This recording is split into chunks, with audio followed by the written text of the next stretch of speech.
Ngayong tanghali po ay magluluto tayo ng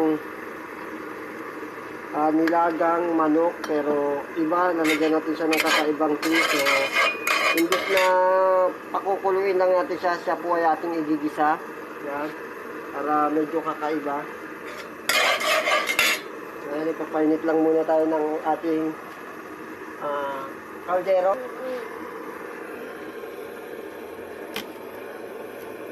Yan, so siyempre, kailangan natin igisa yung bawang. Yan.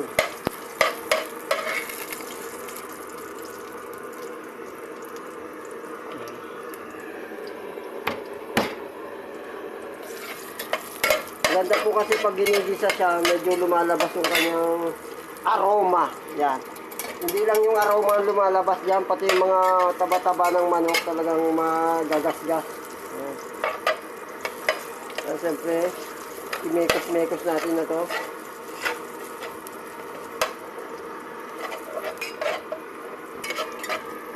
Siyempre yan, nilagay na natin yung ating sibuyas.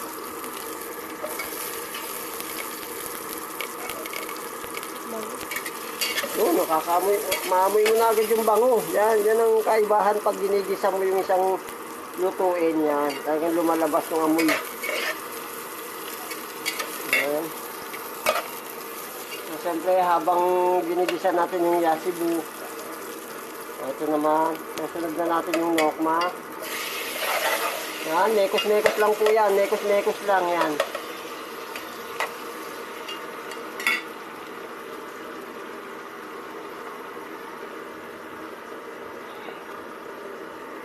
So, siyempre, pakukuluin lang natin siya. Tapos, maya-maya po, ilalagay na natin yung ating mga pampalasa.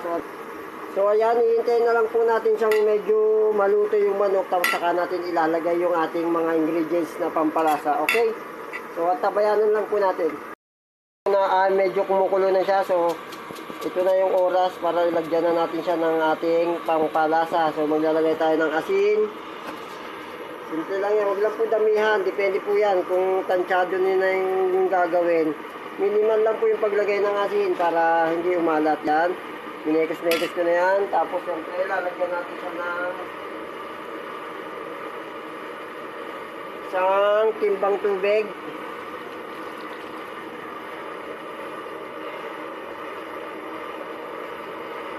Yan, napakalaki ng pantakan.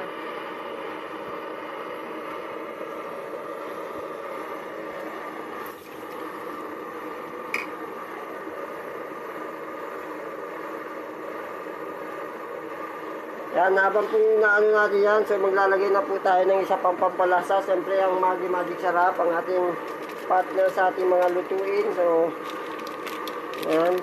Lagyan mo ng magic. Yan po, ang ating Magic Sarap na gawa sa piling-piling sangkap na dinurog at pinalambot para maging Magic Sarap seasoning granules. Yan po ang ating Magic Sarap. So, wapak. So, maya-maya po, lalagay na po natin yung ating pichay. Maya-maya konti lang, imemekos-mekos natin yan. Yan, aantayin na lang po natin siyang kumulo para mailagay natin yung ating gulay. So, bibitawan muna po natin yan, maghintay tayo 5 minutes. Yan, so, titignan na po na, aray ko! Ayan po, kumukulo na. So, ayan, yan na po ang time para ilagay na natin yung ating chaype. Yan, yung pechay po yun, yung chaype. Yan, lalagay na po natin yung chaype natin. Yan. Mekos-mekosin na natin yan. Pak, paglagay niyan, pak. Sabay hinto, sabay kain. Yun. Labis yan. So, siyempre, nilagay na natin yan. Kailangan natin tikman kung pasado ba sa ating panglasa.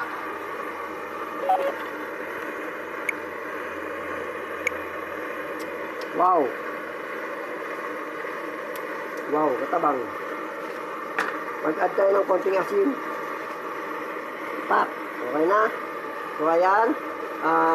Hihintayin na naman po natin siyang kumulo. Yan. Habang hinihintay natin kumulo yan, siyempre sa shoutout natin yung mga sa shoutout ng ating mga kaibigan. Siyempre yung mga wasalak at saka yung aking mga kapitbahay dito sa Belmont, sa Blackpool, Lot 19. Siyempre, yan sila lahat. Shoutout sa lahat ng mga taga rito sa Belmont. Mga tropang wasalak sa Talipapa. Ganun na rin yung mga tropang geng-geng. Yan. Siyempre, si nanay, ano pangalan yung nanay yan? Dahil ko nakakalimutan yung bilihan ng isla na yan eh. Meron tayo dito. Ayan, shoutout na lang kay Elmer Toquero Layron yan. Siyempre kay Arvin Duhilag, Abante Channel, at saka kay Richard Kadukoy, Josephine Armisin, yun.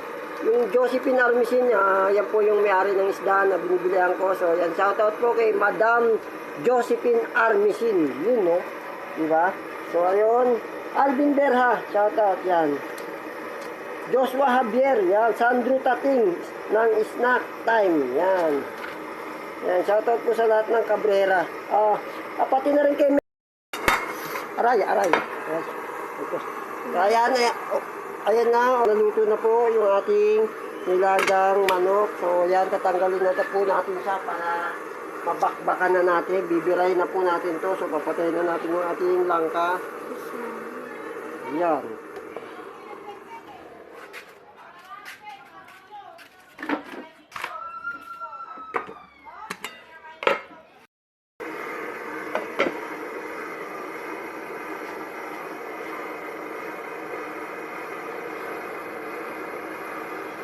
Itirahin na po natin yung kaganyan nating niluto.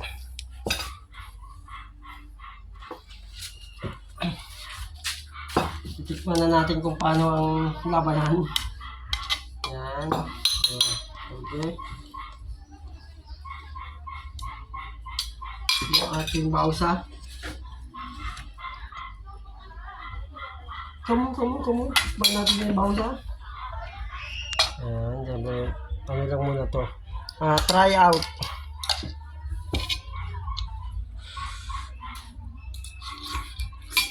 Okay. Yeah. Dahil na.